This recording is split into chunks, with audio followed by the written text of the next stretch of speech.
Hi everyone, welcome to today's video. I'm excited you're here because we're talking about something that can literally transform your life. Optimism. Have you ever noticed how some people seem naturally happier, more resilient, more successful? Chances are they've mastered the skill of optimism. And yeah, I said skill because optimism isn't just something you're born with. It's something you can learn and strengthen over time. So, what is optimism? Well, to be clear, it doesn't mean ignoring problems or living in a fantasy world where everything is perfect. Real optimism is about believing things can happen, seeing setbacks as temporary challenges rather than permanent failures, looking for opportunities in difficult situations, and taking action based on hope rather than fear. And studies consistently show that optimistic people are happier, healthier, and they live longer. They have stronger relationships. They bounce back faster from difficulties. And on average, they even earn more money. But here's the really good news. Even if you aren't part of the 25% of the population who literally is a born optimist, with practice you can develop this mindset. And the reason you want to is that the connection between optimism and happiness is backed by science. When you practice optimistic thinking, your brain releases more dopamine and serotonin, and we've talked about this before. This is the feel-good neurotransmitters that boost your mood. And over time, these positive thought patterns actually create new neural pathways, making optimism your default setting. And there's a really interesting study from the University of Pennsylvania. They were studying sales professionals, and the optimistic sales professionals outsold their pessimistic counterparts by 56%. And then there was another study that discovered optimists are 40% more likely to get promoted. And in terms of health, optimists have a 35% decreased risk of cardiovascular disease, and they have stronger immune systems. They literally experience less stress when facing challenges. So, if you're not optimistic, how do you become more optimistic? Okay, well, there's 5 practices that you could start today if you want. First thing is practice the 3 good things exercise. This is an easy one. Each night before bed, write down 3 things that went well today. This trains your brain to scan for positives rather than negatives.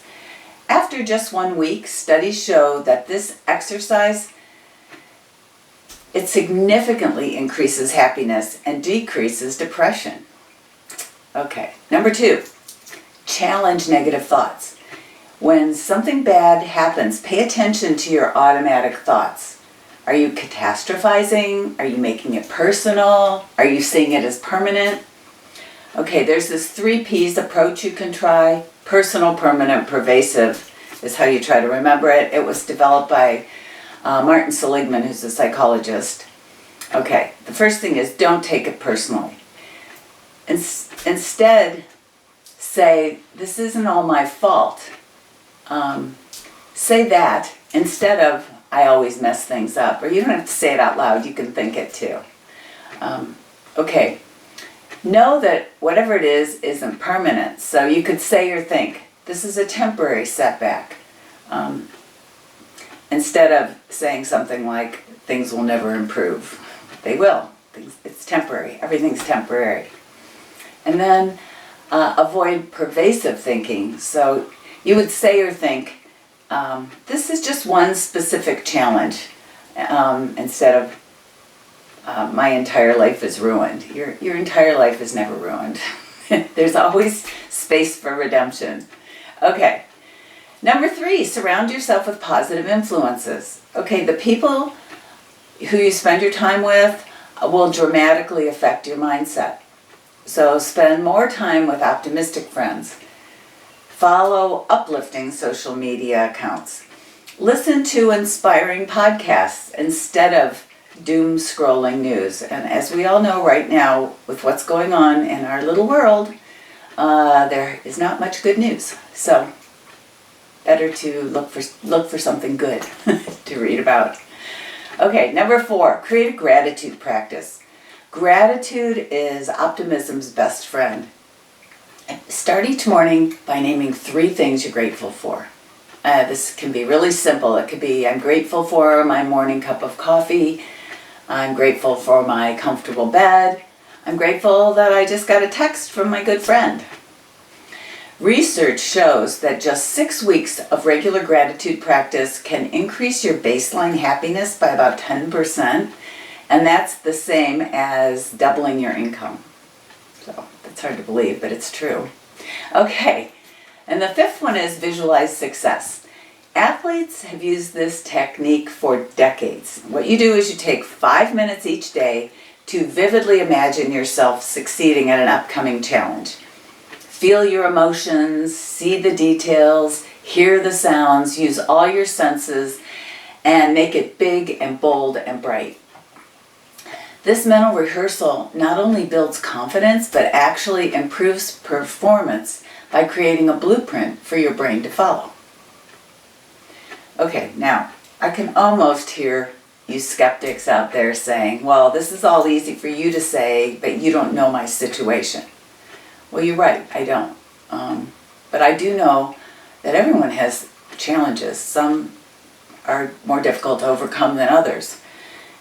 And life can be really difficult. And positivity that ignores real problems is not helpful. And I'm not even suggesting that. But research consistently shows that optimism doesn't mean ignoring reality. It means approaching reality with a belief in your ability to influence outcomes and find meaningful paths forward, even when they're difficult. So even in the most challenging circumstances, how you frame your situation impacts your ability to cope and find solutions. And that's something we all have control over. Okay, so here's my challenge to you. Pick one of these optimism building practices. 3 good things, challenge negative thinking, surround yourself with positive people, practice gratitude, or visualizing success. And try it consistently for the next 7 days and see what happens. And then, if you will, let me know in the comments how it went. And if you found this video helpful, please give it a thumbs up and subscribe. And until next time, I'm Jan Fishler, Happiness Coach, and this has been your weekly dose of happiness.